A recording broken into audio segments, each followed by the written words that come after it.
and unsurpassed, penetrating, and perfect Dharma is rarely met with, even in 100,000 million kalpas. Having it to see and listen to, remember and accept, I vow to taste the truth of the Tathagata's teaching.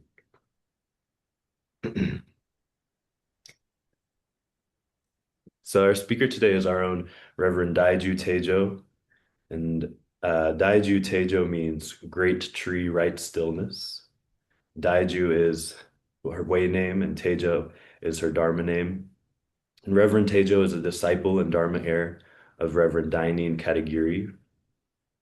She studied with him from 1975 until his death in 1990, receiving formal training at Hokyoji, catching the Moon Zen Mountain Center in Minnesota, Tassajara Zen Mountain Center in California, and Hosshinji Sodo in Obama, Japan. Reverend Munnich was ordained as a Zen priest in 1981. In 1983, she began to envision a practice center and community, and at its heart, a residential practice for women. This came to be Great Tree Zen Women's Temple, incorporated in 2004. After a lengthy search, a location was found with suitable space, and Great Tree opened her doors in 2005 in Alexander, North Carolina. And I'll read a brief statement about the dana, the practice of dana. And in Buddhism, when Zen practitioners share their understanding of the teachings and practice, it is offered freely as a practice of dana paramita. Dana is a Pali word that means generosity or to give freely. And this practice is done without expectation of getting something in return. This is the spirit of speaking about the Dharma. And other ways to practice dana are to offer support to those who share the teachings, to support places of spiritual practice, and to give without judgment when expectation or without judgment or expectation when opportunities arise. And those who share the teachings at Great Tree do so on a dana basis. So please support their practice by giving what you can. And you can do this directly through Great Tree in person or through our PayPal online. Thanks for being here. Thanks, Reverend Tejo. Um, so last time I talked more about my personal experience and I shared my photos with you. And this time I want to share a couple things. One is the whole philosophy of gross national happiness and the way it's been developed. It started in Bhutan when the fourth king said something in one of his talks. He talked about it, and it was kind of picked up and developed. So, Genjo, would you show the first screen? Yes. Yeah, please let me know which one the first is. Um, See. is it the one with the kind of the word, the definition? Well, put it up and let's just see. Okay.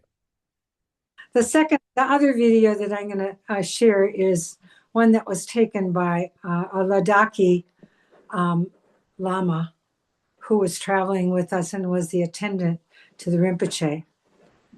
But yeah, did you put it up? Can you all see this? Mm-hmm. I can't see it.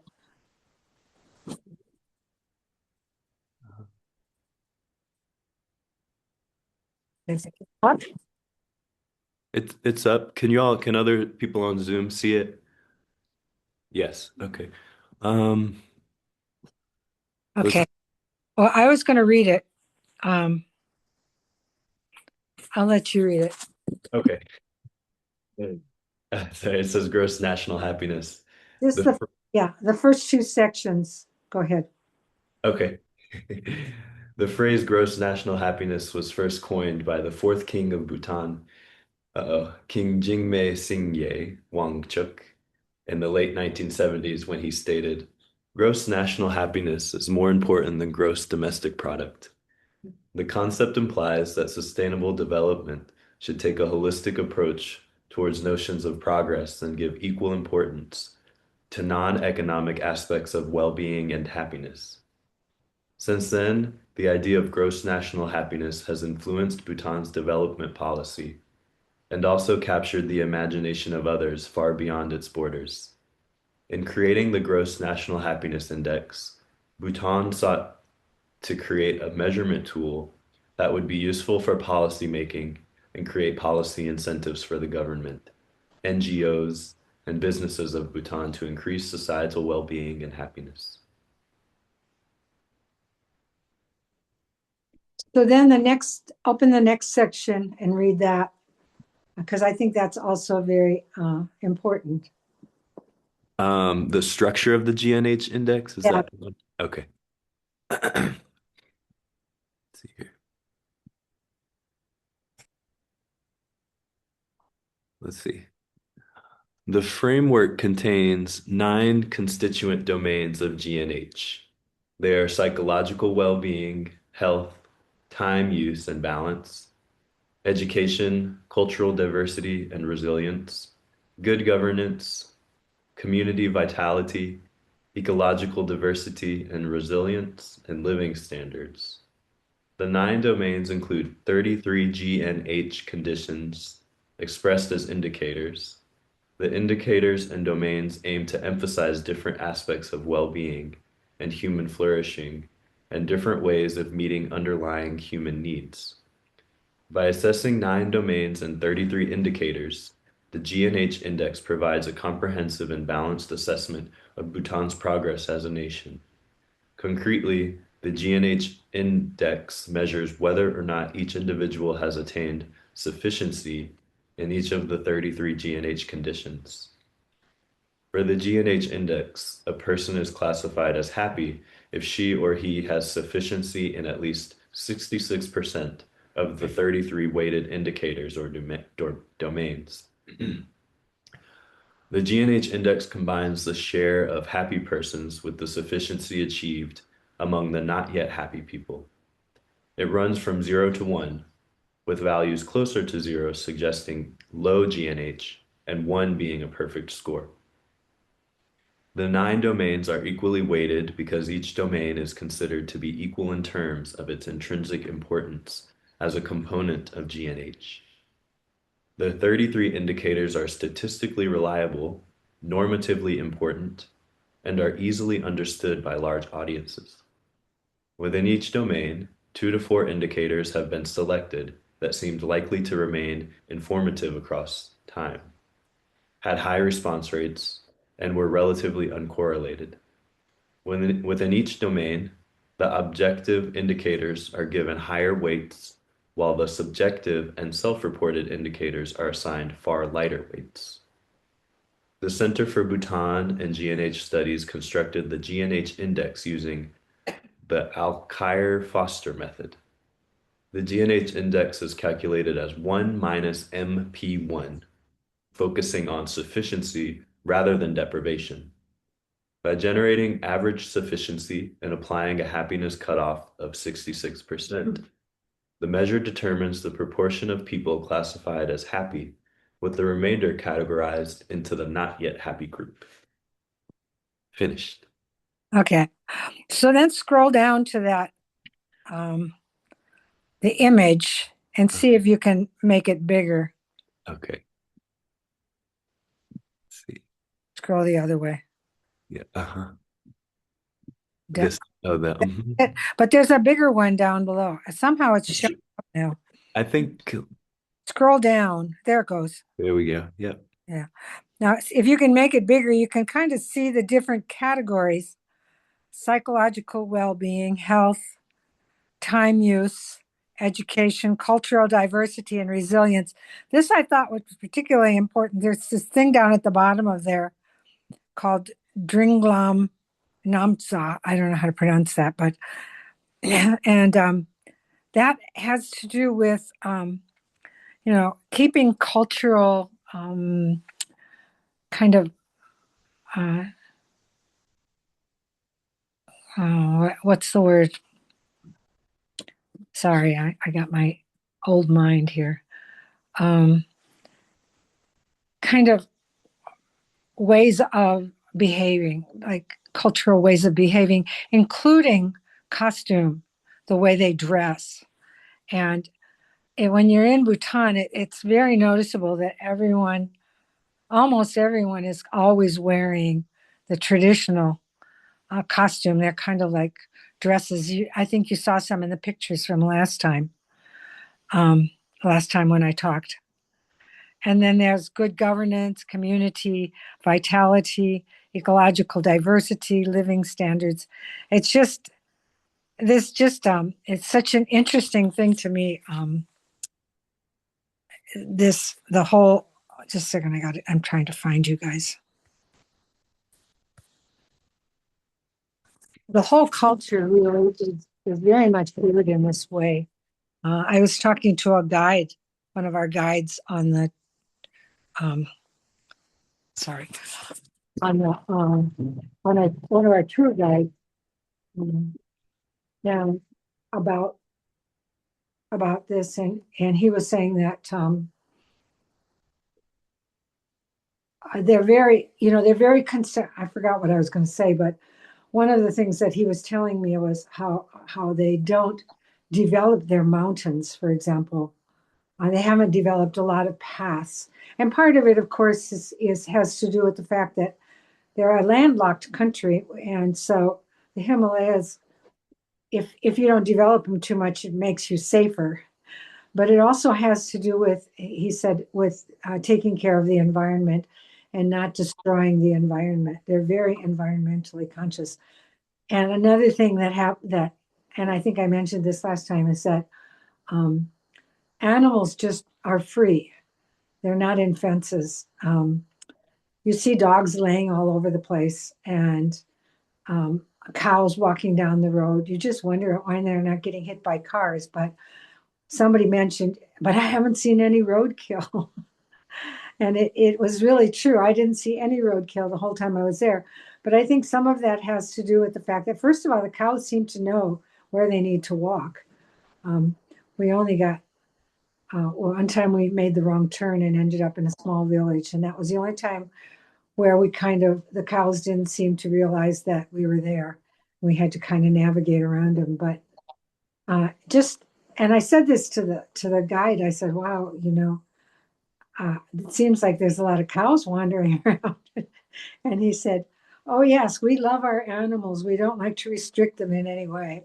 So these cows were just basically, they must go home at night, but they were basically just looking for the greener pastures. But anyway, this has become an international movement, and I was very inspired by just the whole spirit of what's behind it. Um, like I said, like it says, it came from the king. But Dr. Lai was telling me, he said, when the king just mentioned it one time in a talk, um, it just people just picked it up and took off with it. And last time I showed you Dr. Karma, and that's also in this film that we're going to see. Um, and Dr. Karma has created a space right near a very old temple. It's a rather big space, like a small library. I think he's got the entire body of Buddhist teachings there. There's just books all the way around, but the space is he made it to give people who were not happy or who were having mental problems a space where they could go and you know um, feel better, where they can go and relax and feel better. He said they can bring their instruments and play music or whatever they want to do. Apparently, young people are very dissatisfied. And I think I mentioned this in my last talk about how um, probably, I'm guessing, having to do with, television and social media, and that they're feeling very young people are feeling very landlocked. And this one, I can't remember what his name is, but he's the person whose family takes care of one of the old temples, and he's the 29th generation.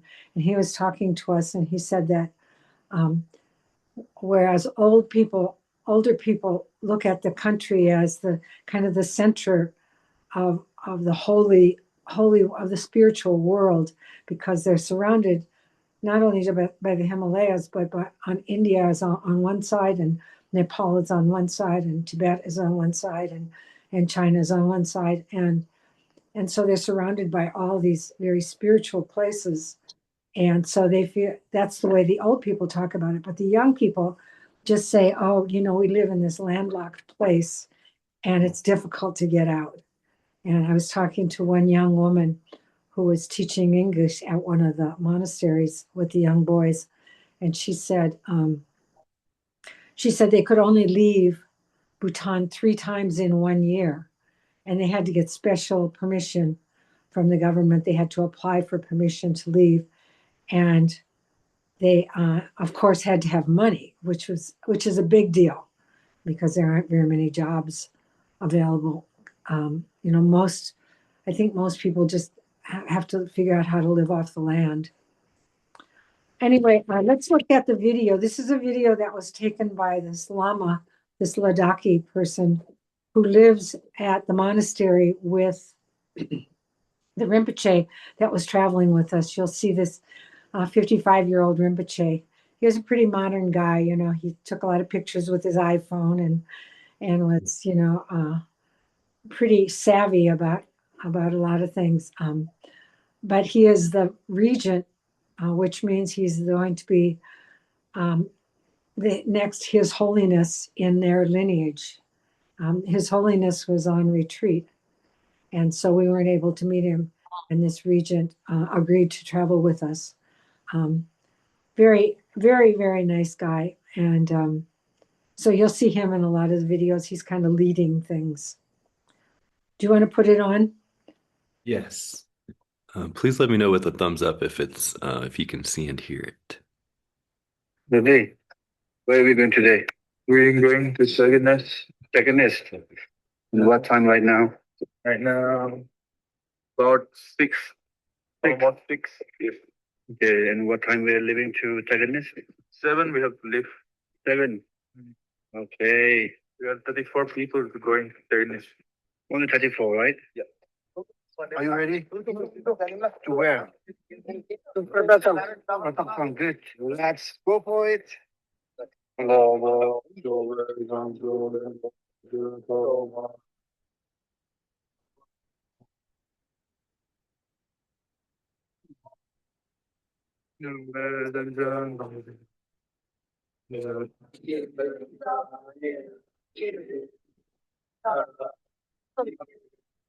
Sabimula. Asidele. Patuloy ka order eh. Patuloy tak samla. Tetsi cham dola ya ko mare. Mane I'm definitely I should say I'm decided. Very pleasure to the little mountains and our guests. Okay. I'm very happy to go. I'm very excited to give my company the best I can. And then I'm very much looking forward to have this hike successfully done.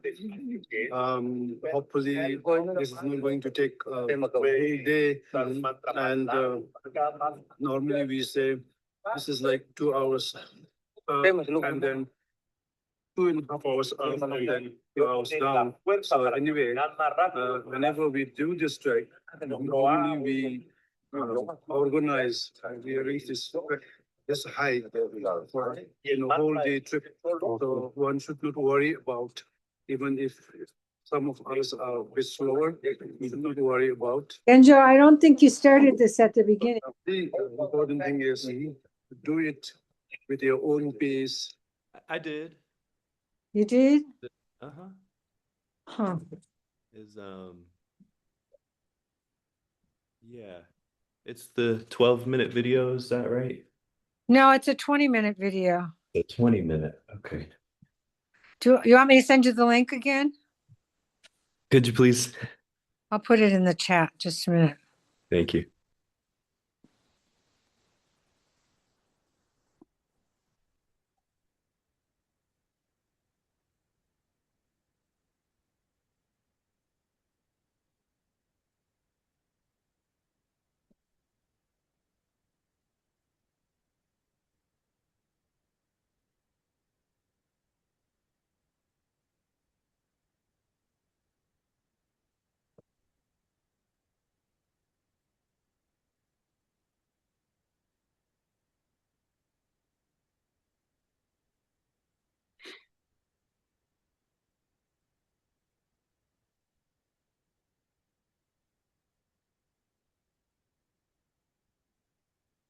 Maybe I'll just share if I can figure out how to do it. Yeah.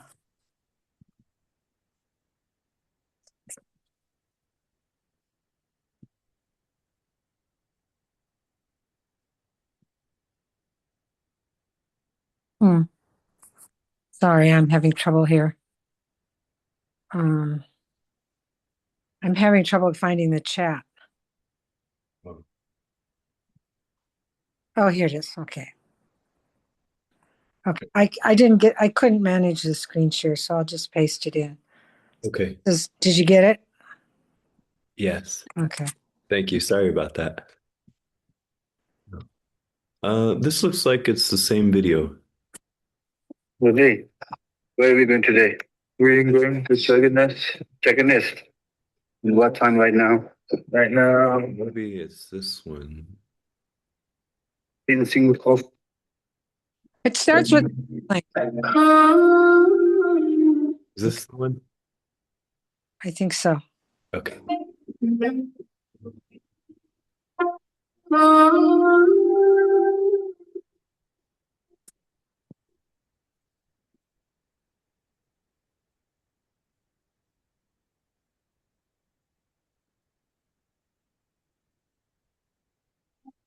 What of Bhutan adventure, with great gesture and grand reception for His Eminence and all Sangha, welcoming us to Bhutan.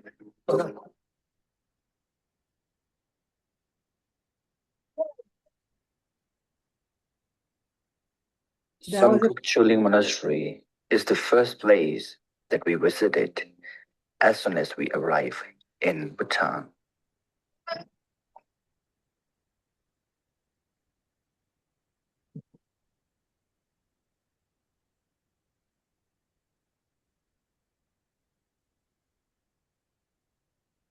Can you hear it? Okay, the story.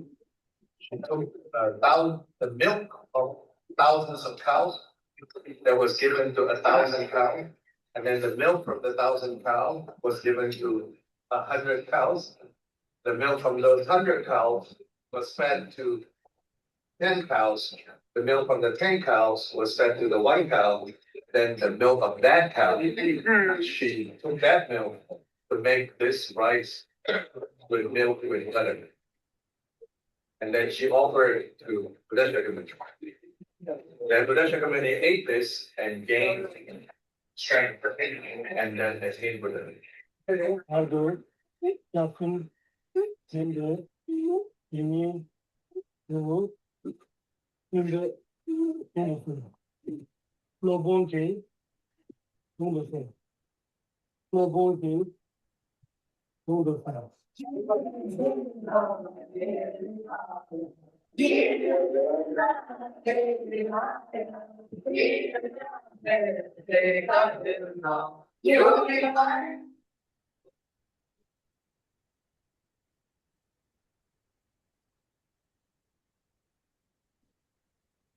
Morning here, so I'm just waiting outside for our resident members to come out. We already had breakfast here. Good morning. So, where are we heading today? Today we are going to Khandip Palace. We are going to Seringma. Okay, Seringma. We are going to Kichulaga. Kichulaga, okay. Two places we are going to visit. Awesome.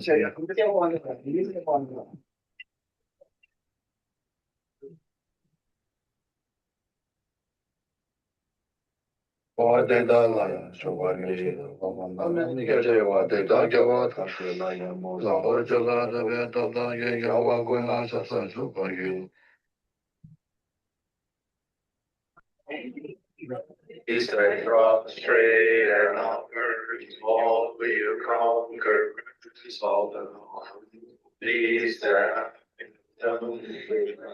peace, speech, and mind, and the power, desire, hatred, ignorance, I confess each and every one of them. I rejoice in all the nations that I have.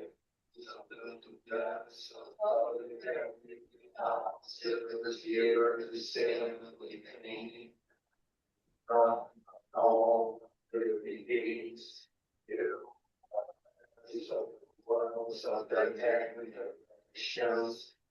This is Kichulahang. Kichulahang. Okay.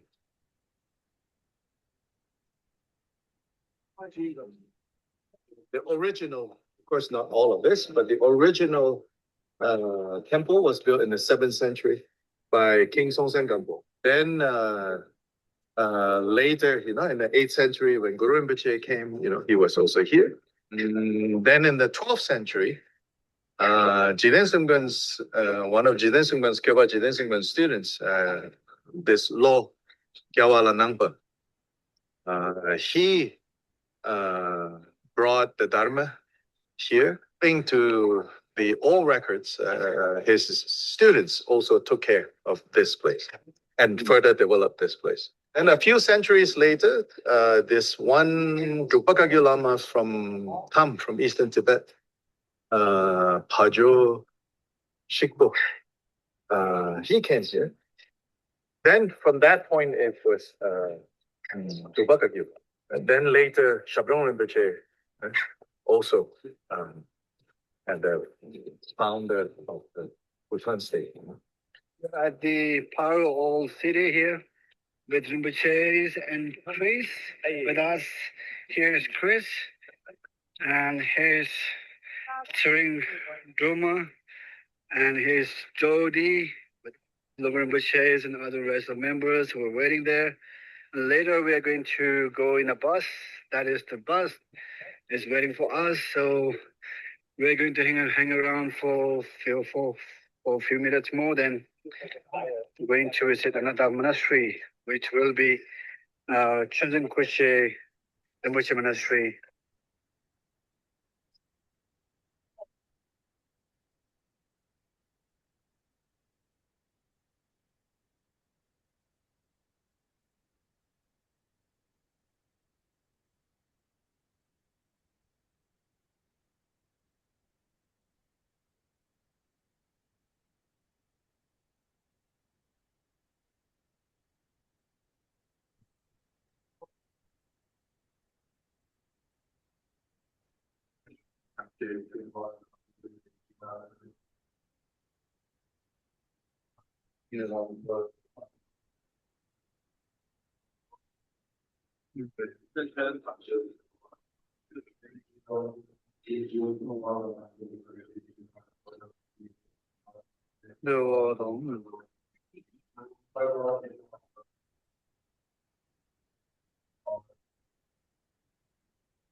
Uganda members, welcome to Bhutan and Thimphu. This is Zampola. I'm actually from Pura, where His Holiness or Rinpoche is in retreat. But I've been living here for good 20 years now. This temple is called Changgangha Temple. Chang is the region, Gangha is on top of the hill. We are on the top of the hill right now. Y entonces estamos en la cima de la colina ahora.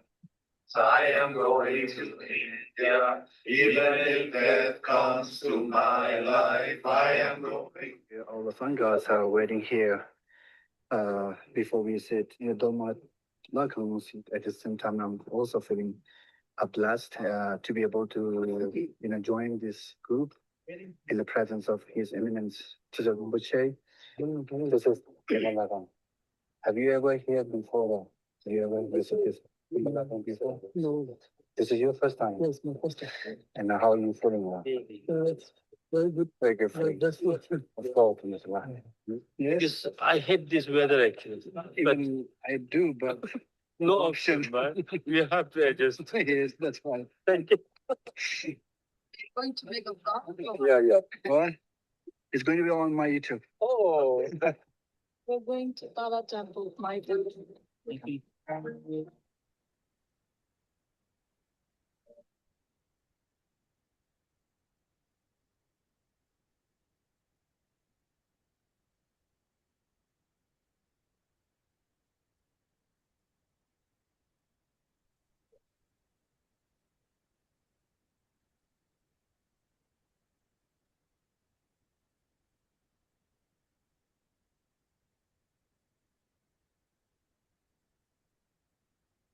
So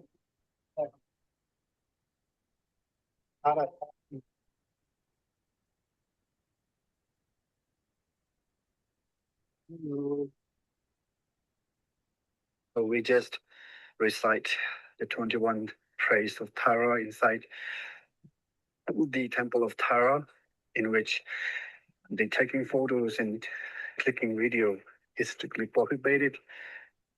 We did meditations and try to embrace some peace in this Tara temple.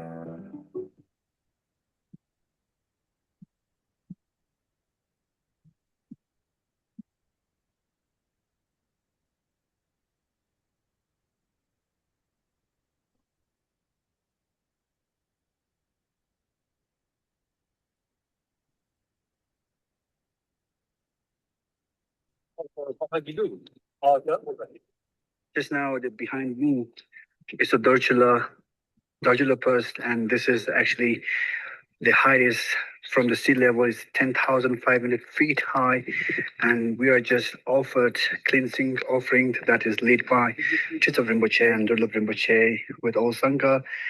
And from here, we're going to Sumtang. So it's a great opportunity to be able to offer these prayers here. And it's a little bit foggy outside here, because of which there's Himalayan range of mountain which is cannot be visible right now. What was that talk about? So, yeah. How do you feel today? Huh? Good. The same way. Okay. And today you wear a beautiful jacket. Yeah. It looks like Bhutanese one. Wow.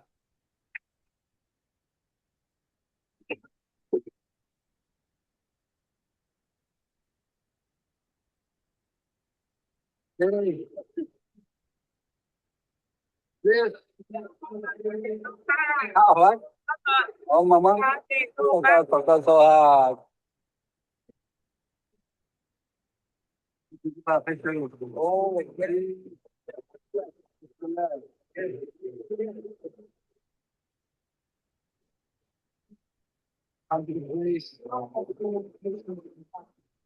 welcome.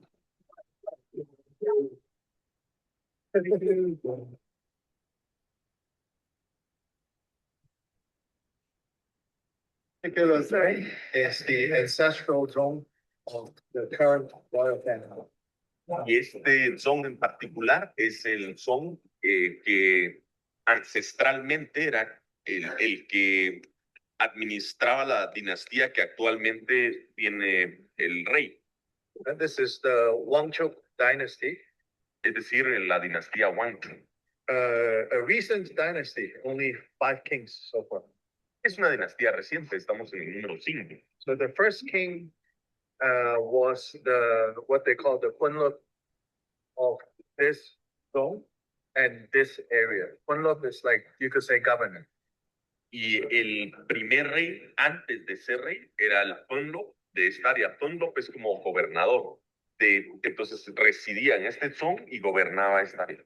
So this is Dongsa zone that we just visited. There's inside this Dongsa zone, there's a temple of Tara, which is very precious, because Tara, which is it's believed to be saying that it's a spoken Tara, and we just went inside and recite Tara prayer, all the Sangha together, and now we are waiting for the rest of our Sanghas to come down. Actually, the domes, all the domes were used as a defense fortress. Okay. And then it is divided into 2 sections, then Western and Plastic. Okay. And then every district has one fortress. And then we are here at Chonsa Fortress. Chonsa is means new village. Okay. Chon is the village, and Sa is a new. Okay. And there we are. Okay.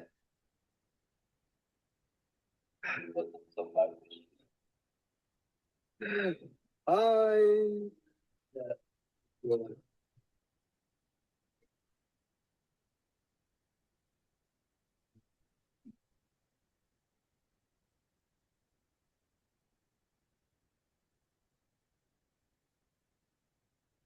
This morning we had a small practice in our small temple in our resort in Bhutan, and then we went out to visit a small lake which is actually blessed by Pema Lingpa.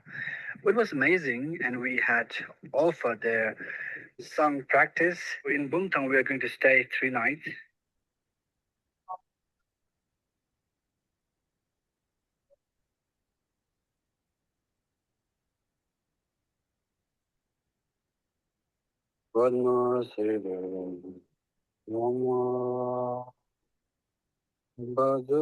This is the Kuchilakang, and we just visited inside this temple. There is a tree which is just behind the temple. It's actually used to be Guru Rinpoche's hand stick, and the Guru Rinpoche actually put inside this stick here, and it's grown up so high. And people, when this branches break down on the ground, they collect it and they make a purple.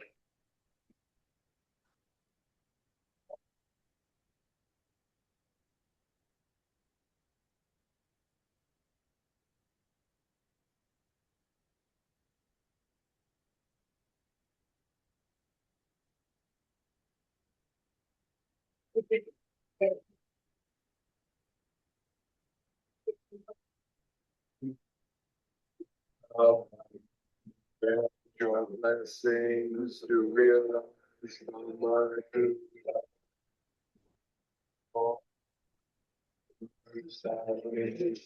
of the great single case. Eminent, Dr. Bhutan, Sangha, everybody. Tassajara and welcome to Sumtrong. I appreciate for the Sangha visiting this temple. My name is Sonam Ngenda, and as Dojilopan introduced, I take care of this monastery and its lineage here. Just to give you a brief background about myself, I think it's important to know a person before you try to grasp the idea of the whole thing here. We are a family lineage in a Tibetan as well as in a Bhutanese Buddhism system. There are certain systems of holding the lineage. One system is called as Tuku system, where the Lama passes away and then its reincarnate beings take care of the lineage. And another system is called as Tungu, meaning where the lineage and the traditions are passed down from a father to a son. And then the other one is lineage passed down from a teacher to a student, right? And so now we take this lineage of father to son. It's been in Bhutan, it's been 29 generations right now. And then if you consider from Tibet, it's 49th generation. And this is the monastery of Mokyawasanampa. And just now we visited inside, and also we received blessings of the relics, secret relics of Mokyawasanampa. So this is the retreat place where His Holiness retreat there, and I'm truly tears falling by joyful here that I'm seeing His Holiness retreat, and I'm truly happy for being able to meet through this here.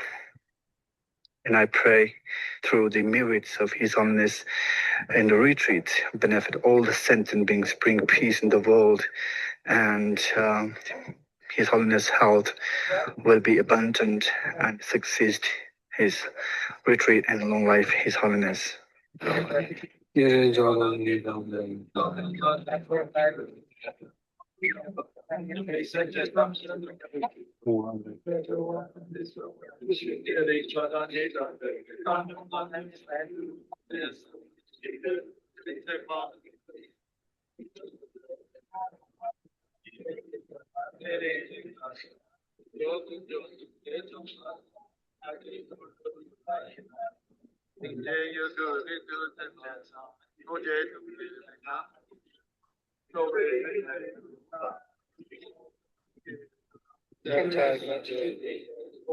저 단체는 동선에 함정 유도상 유쇼.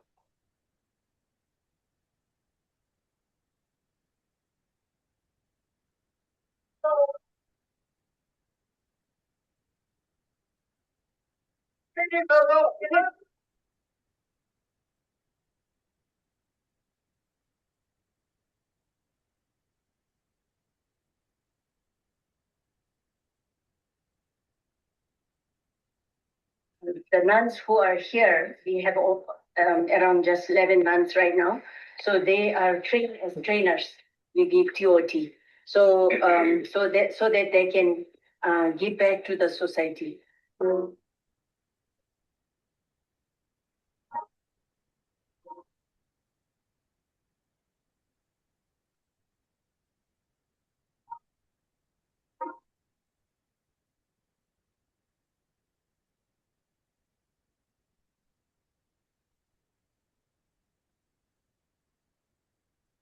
Actually, first friend here.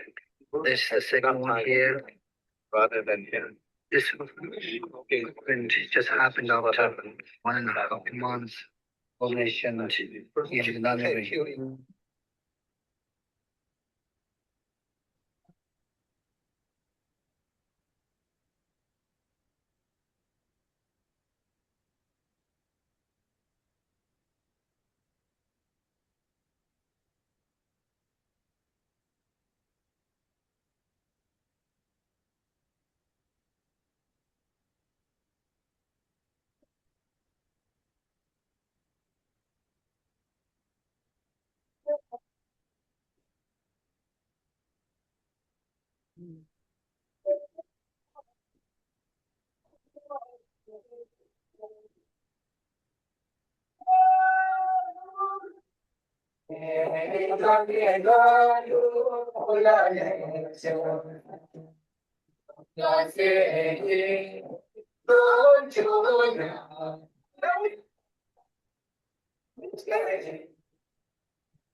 Can you hear me?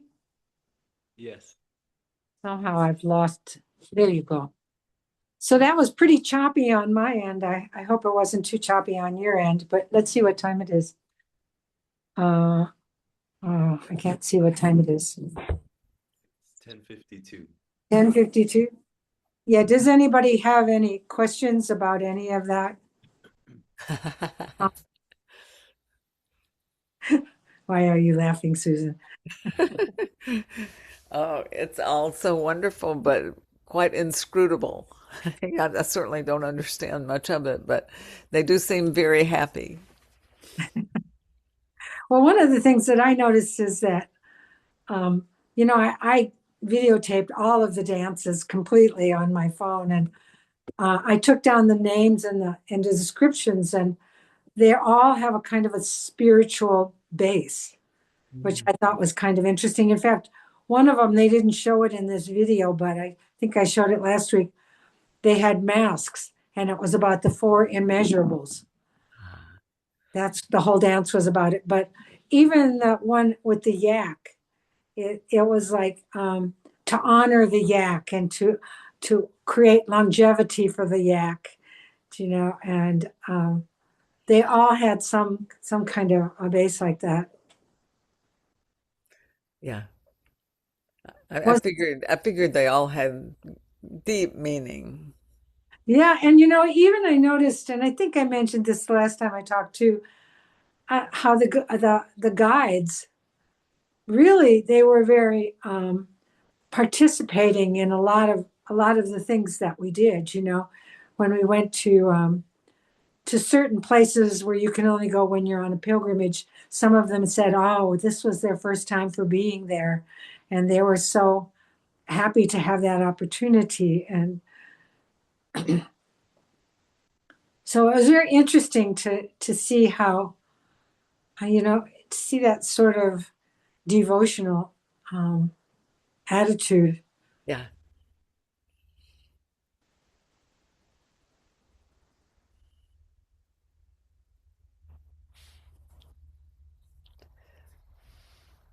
Looks like Meredith has a question.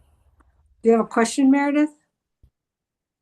No, it's more of a comment on that chart that the national happiness, gross happiness picture. What I liked about that is it talked about people that are happy, or then percentage of people that are not happy, and they have the word yet after that. And I really appreciated that detail.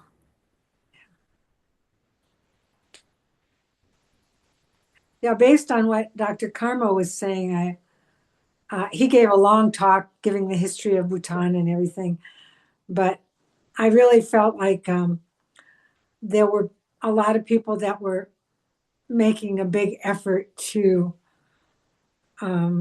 continue that. They said from the last time that they checked that it had gone up to the percentage of happy people had gone up. And but he was Dr. Karma was a very, that was the other thing. I met a lot of people named Karma. One of our guides was named Karma. And he said, "Well, I hope I bring good karma. I hope it's good karma or something." But that the Dr. Karma had been, he was a scholar, and he had spent several years abroad, teaching in Europe, and he was recognized by the country. He was given what's equivalent to the Nobel Prize in Bhutan. And so he was a pretty important guy, but he was devoting his life now to the spirit of gross national happiness. That's why he built this place specifically for people to come to, to have to refine themselves.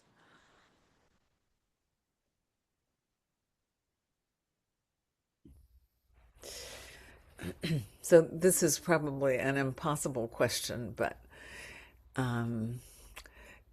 it looks like immersing yourself in that culture on the pilgrimage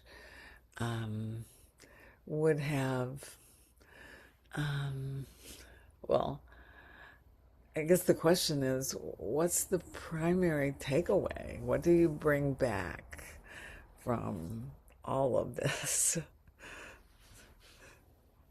In a few words.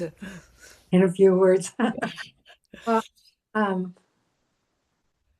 I had an interesting experience, which I think I mentioned it in the last talk, but when we were driving back, I think through the mountains from Bumtang to Paro or to Thimphu, we hit like a mudslide, and the roads aren't very old, and Himalayas are very high. And so I was really nervous about driving through it. And my first thought was, well, this guy's done this before, because it's probably the only road between those two countries, between those two cities. And then I thought, well, even if he's done it before, there's still a chance that right now we could go to the side of this mountain. And I had the thought, I could die in Bhutan, which was really kind of surprising to me because I never felt that way when I was in Japan. I always felt like, well, I love Japan, but I don't want to die here. And It's kind of interesting to me to have this feeling. And I've been trying to kind of figure out that question since I got back, of course, what you're asking. But somehow there was just something about being in this very different culture that, and 95% Buddhist, 2% Christian, 3% Muslim, that it just penetrated me in a way that at the time I wasn't even really aware of it. I had, when I went to the Walk for Peace, I had that same experience. It was like, oh yeah, here I am, listening. And then when I got back, I was like, there was something inside of me that had shifted,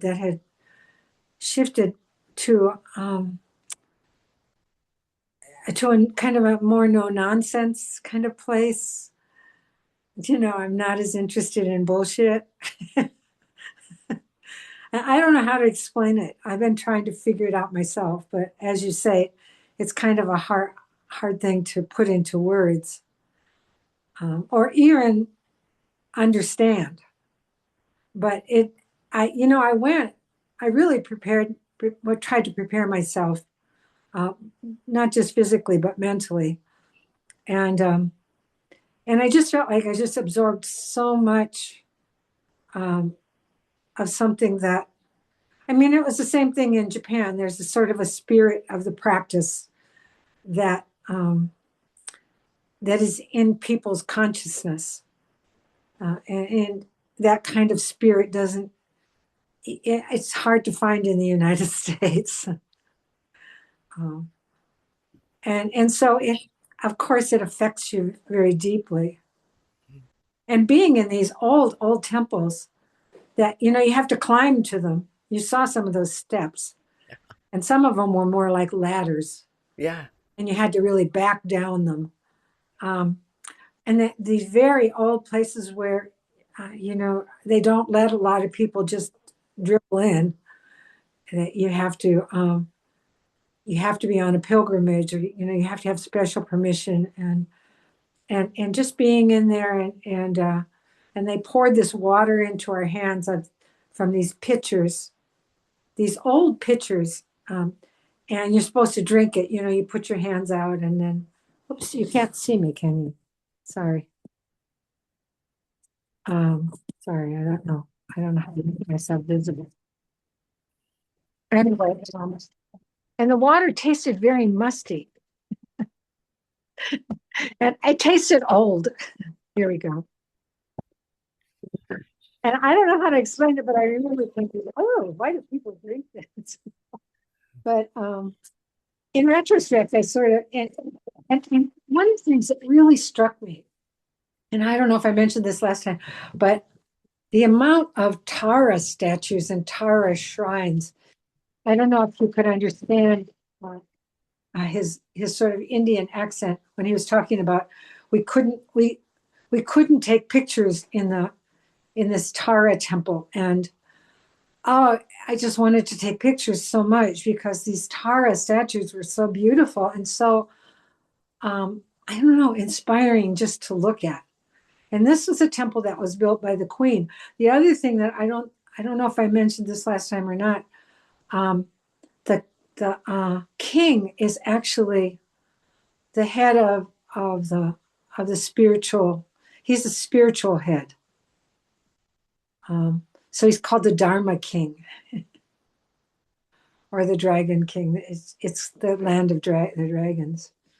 So anyway, I don't know if I sufficiently answered your question, but I haven't completely answered it for myself. Yeah. Thank you for trying and for giving us the chance to experience it on video. Was the video choppy for you, or is that just because I was on my cell phone? No, it was quite choppy, but that was okay. Yeah. It was a little hard to understand because it was choppy, but it's not on YouTube. It's not choppy if you watch it on YouTube. I don't know. It's kind of, I didn't show that the first time because I wanted to do more explaining. So from my own experience. So the first time I talked about it, I think it might have shown a little bit more of how it affected me. Okay. Yeah, it's very powerful to, and some of the chants really affected me too. The ones that were in English, the other ones, not so much. The ones in Tibetan.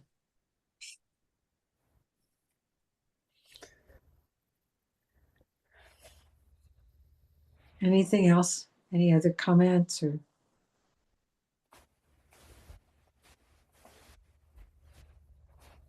Everybody I met, I felt I felt that sort of spiritual awareness, and probably because they were even like the guides, they were on a pilgrimage with us, but a lot of what we saw, of course, was around that theme. Even the art place that we went. I don't know what happened to my pictures of that, but we were actually able to see people learning how to paint tankas, those very symbolic paintings, and that was really, I don't know, I wanted to sit down and try painting one myself.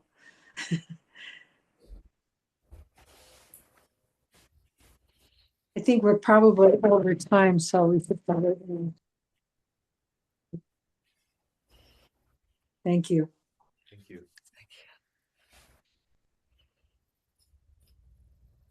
May the merit of this practice May the Merit practices benefit all beings benefit all beings and bring peace. bring peace. Thank you. Thank you. Just some quick announcements. There's a session starting at the end of the month. So if you're interested, please email info@greattreetemple.org. And there's a family retreat happening in June, I believe the weekend of June 14th. So if you'd like more information on that, you can find it on the website, and also email info@greattreetemple.org. And Wesak, mention Wesak too. Yes, thank you. Wesak is June 6th. It's a Saturday. It'll be from 2 to 4 at Urban Dharma. It's kind of a celebration. So please come. Who is speaking next week? Ooh, good question. Hey, everybody, check the website. But yes, please check the web. If you go to the website and the calendar, it'll key you in. But whoever it is, it'll be good. So please come. I can't remember. I'm sorry. Can't either. I apologize. Sorry. Do you go there every week? To Urban Zen or Urban? Who? Dharma. No, I'm here every week. Urban Dharma, they've been doing this WESOC for many years, and they All city. Everyone's invited. Okay. yeah. Yep. Yeah. I'll try that. Yeah. Okay.